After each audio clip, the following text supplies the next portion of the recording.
Thank you.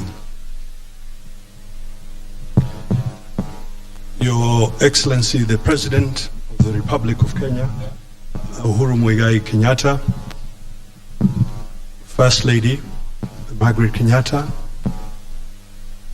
Your Excellencies, the Deputy President and the Second Prime Minister of the Republic, my Lord Bishops, colleague governors, family and friends, ladies and gentlemen. Reading the eulogy for you is myself, Ndiritu Muriithi, and Ryan Mwai. I am a grandson of His Excellency, the former President. Or as he is more popularly known in the family, Big Mwai. Your Excellency, perhaps heeding the Bishop's request, and in honor of the departed President, and the Bishop did request that we should learn to say sorry more often. May I just request, please, turn to the person sitting next to you and say sorry.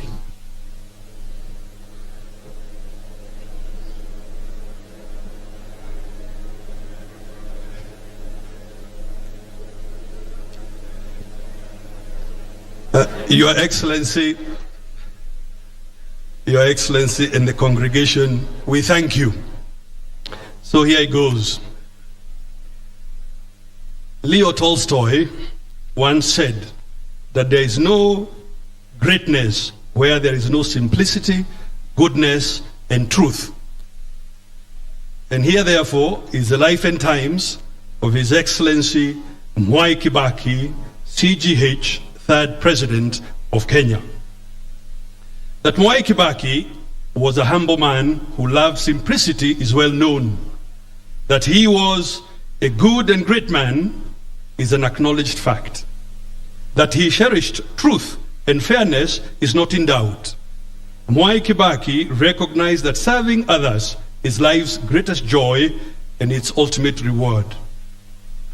To millions of Kenyans, he was the brightest of 1,000 points of light. In him, Kenyans found reason to hope, the courage to dream, and a man to emulate. Mwai Kibaki's life is intertwined with with our nation's history.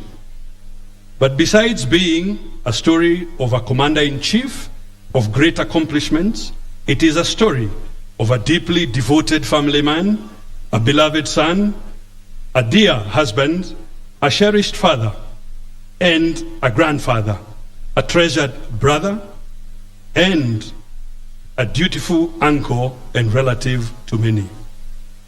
Mwai Kibaki taught us that public service is noble and necessary. He showed us that one can serve with passion and utmost integrity. In fidelity to our shared humanity, he heeded the call to serve his country and never looked back. Earning the profound privilege to serve as a teacher, lawmaker, cabinet minister, vice president, leader of the official opposition, and as president of the Republic of Kenya. He undertook his duties with a distinct sense of civility and dignity, and will undoubtedly inspire many in Kenya, East Africa, Africa, and beyond for years to come. Sunrise. Mwai Kibaki was born to Kibaki Gedenji and Teresia Wanjiku on the 15th of November 1931 in Dhongori village in the present-day Othaya sub-county in Nyeri County.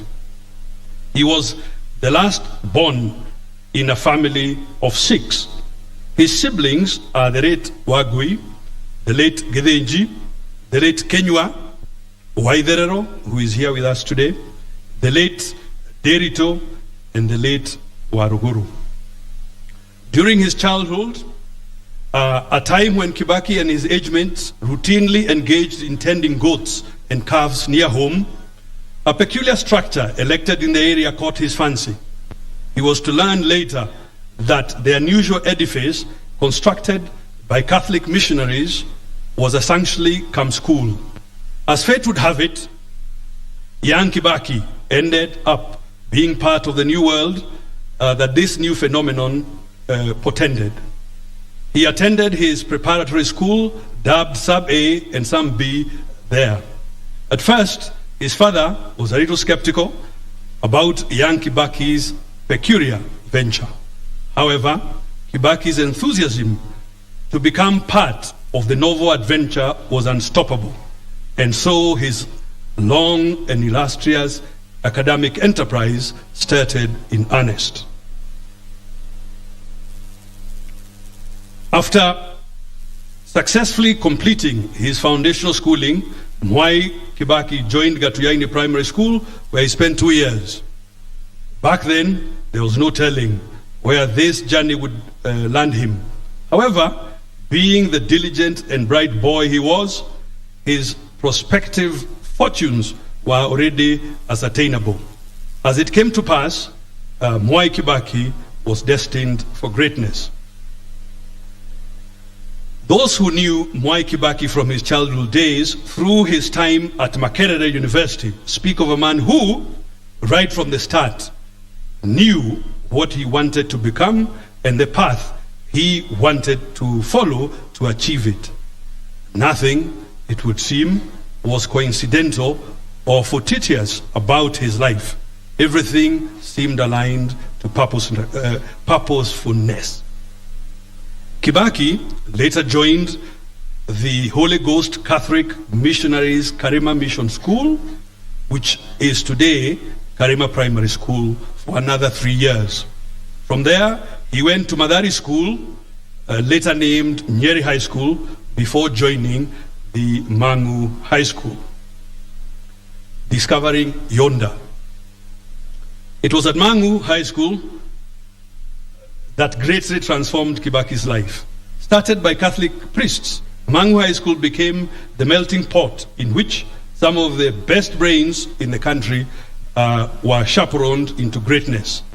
The founders of Mangu High School were keen on establishing an institution firmly anchored in the Catholic faith and fully committed to the pursuit of academic excellence.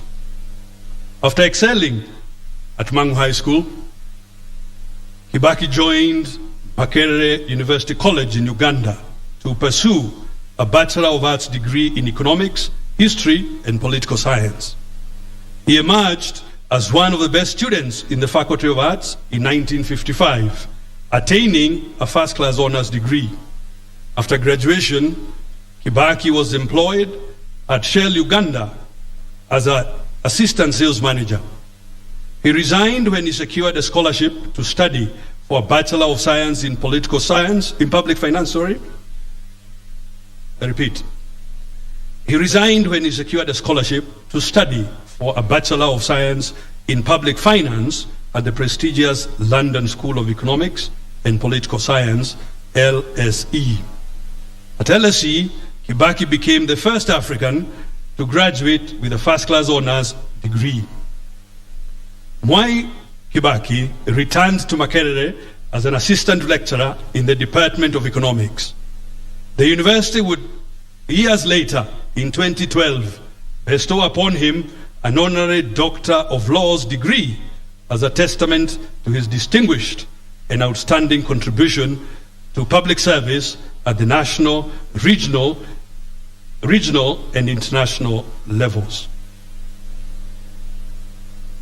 The tree and its branches. Just as a farmer plants a small seed which grows to become a large tree with branches that yield a bounty of fruits, as well as providing a safe and secure shade, Mwai Kibaki settled back home when he met and wedded Lucy Muthoni in the year 1961. Their union bore them one daughter and 3 sons, Judy Wanjiko, Jimmy Kibaki, David Kagai, and Tony Githenji. Today, the home is also filled with 7 grandchildren, being Joy Marie, Ryan Mwai, Christina Muthoni, George Mwai, Jeremy Mwai, Anna Lisa Muthoni, and Leah Rose Muthoni. Political inclination. Makerere was where Mwai Kibaki launched his political career. He was elected chairman of the Kenya Students Association as well as vice chairman of Makerere Students Guild during a watershed moment marked by heightened political consciousness right across East Africa. This was a time when the agitation to end colonial domination in Africa was at its peak. Kibaki seized that moment and distinguished himself as a champion of emancipation of the African. Mwai Kibaki's career as a lecturer lasted between 1958 and 1961, after which he resigned to become the first executive officer of Kenya's independence party, the Kenya African National Union, KANU. Mwai Kibaki put his best foot forward to strengthen KANU for victory in the 1961 elections. KANU garnered 19 out of 33 elected seats in the House of Representatives. Mwai Kibaki himself was elected Member of Parliament for Donholm in 1963 and appointed Parliamentary Secretary to the National Treasury. He continued to hold his position as KANU's executive officer and gained immense respect across the board, much to the chagrin of his adversaries.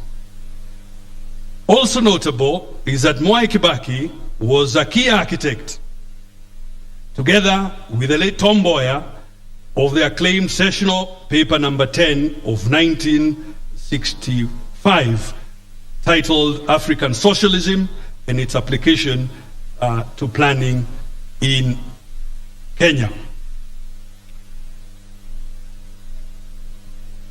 Ladies and gentlemen, I want now to ask Big Mwai to proceed.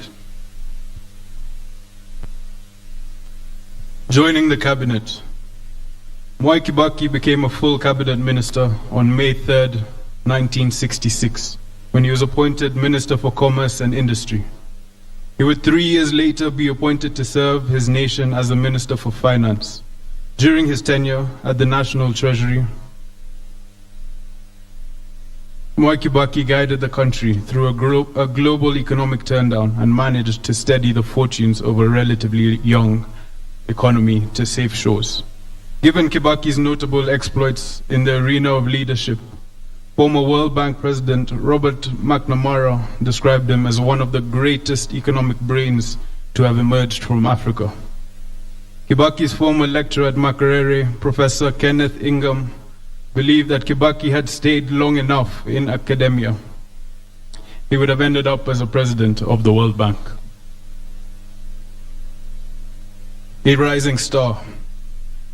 Upon the demise of the founding father of the nation, President Jomo Kenyatta, in 1978, Kibaki became President Daniel Arap Moi's vice president. Kibaki's star was clearly on a climbing trajectory. While at the Ministry of Finance and later as vice president, Kibaki's adeptness, guided by his economic and fiscal outlook, transformed Kenya's economy. During that period, Kenya benefited from a commodities boom, propelled by monetary policies that led to consistent economic growth. Mwai Kibaki represented his people for 50 years, effectively becoming one of the longest-serving MPs in the Commonwealth. That, though, does not mean he did not have antagonists and detractors. His unyielding resolve to succeed and conspicuous political charm handed him serial victory at the ballot. In 1988, Mwai Kibaki was moved from the twin docket of Vice President and Minister for Home Affairs to the Ministry of Health. He took this unseemly turn of events in his stride. Neither did he cause a stir nor turn into a rebel. In fact, Kibaki went on to tattoo an indelible mark in the ministry when he momentarily waived cost-sharing measures imposed on healthcare service delivery by donors. The 1980s were uncertain times for politicians. The ruling party, KANU, had tightened its grip on dissenting political voices than ever before. Through this difficult stretch, Kibaki maintained an aura of calmness and decency. Opposition leader. In December 1991, Mwai Kibaki announced his resignation from government and formed the Democratic Party, DP. He thus started a new political journey. When Kibaki lost the presidential election in 1992, coming third after the late President Daniel Arap Moi and Kenneth Matiba, he found himself in unfamiliar territory, the opposition. For a man who had been in government all his political life and vice president for a decade, this presented a new opportunity to serve Kenyans. He even brought a fresh wit and humor to the House, and later in his presidency by treating the public to many memorable light moments, usually in Swahili. Kibaki's political triumph finally came in 2002, when the National Rainbow Coalition, NOC, picked him as its preferred presidential candidate. He got more than 65% of the vote. On the 30th of December 2002, Kibaki was sworn in as the third president of the Republic of Kenya on a wheelchair, having survived a near-fatal accident while on the campaign trail hardly a month earlier. He served as the head of state and government until 9th April 2013, when his successor, President Uhuru Kenyatta, ascended to the presidency. Inking history, the indelible mark. No doubt a leading figure in Kenya's post-independence history, Mwai Kibaki won countless hearts of Kenyans. He has many admirers right across the globe, fondly referred to in several quarters as the gentleman of Kenyan politics. Kibaki will be remembered as an insightful and eloquent debater with a unique sense of humor. After Kenya dumped the single-party system in the early 1990s, Kibaki became a leading light in nurturing a political culture of vibrant multi-party democracy. The ruling party was kept on its toes, with Kibaki on the wheel as leader of the official opposition. His role in shaping multi-party democracy is etched in Kenya's history. Once Kibaki became president, his government introduced critical reforms in the education sector, foremost of which was the globally acclaimed free primary education program. His administration also instituted comprehensive infrastructure developments in the transport and energy sectors. Access to better healthcare took a new turn during Kibaki's tenure. Kibaki will be remembered for championing the promotion of policies that promoted economic and social empowerment, democracy, the rule of law, and respect for human rights. At the regional level, Kibaki was at the forefront in supporting the objectives of the East African Community Common Market of Trade liberalization for the citizens of the partner states of the East African Community. His commitment and conviction in matters of economic empowerment went beyond Kenya. Perhaps one of the most memorable achievements of the Kibaki era is the promulgation of the 2010 Constitution that ushered in a new dispensation whose far-reaching effects have redefined how Kenya is governed today.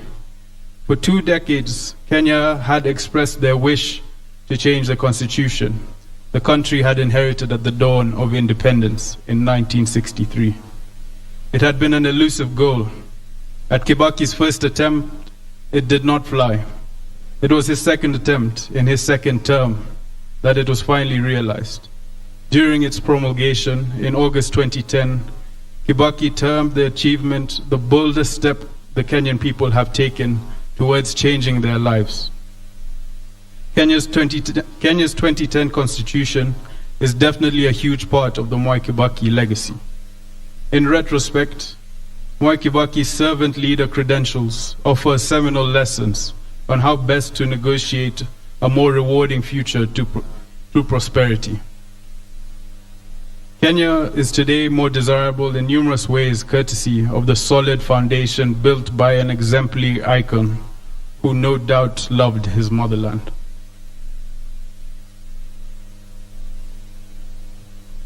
Fare thee well.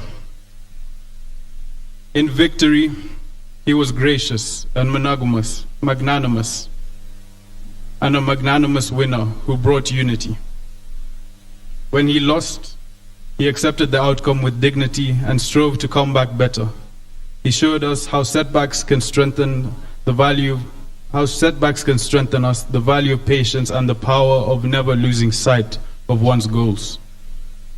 None of his disappointments could compare with one of life's greatest tragedies, the loss of his dear wife, Mama Lucy Kibaki, 6 years and 4 days ago. If there can be any consolation as we bid farewell to Mwai Kibaki, it is that he has been reunited with the love of his life, as well as with his departed parents and siblings. Mwai Kibaki knew how to be a true and loyal friend. He honored and nurtured his many friendships. He taught us what it means to protect one's family as a husband, father, and grandfather, as well as what it means to be leader of formidable accomplishment.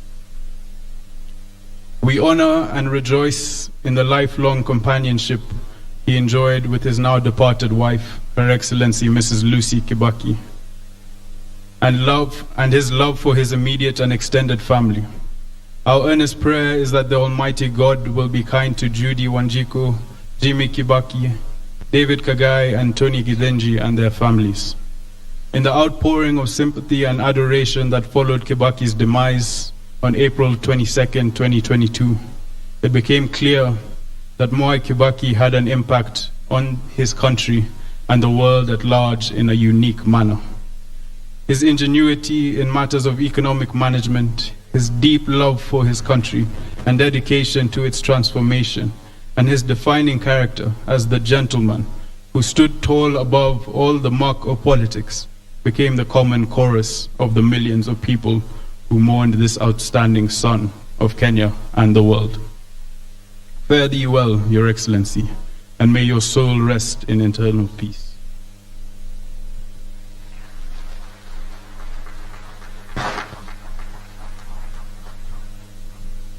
Allow me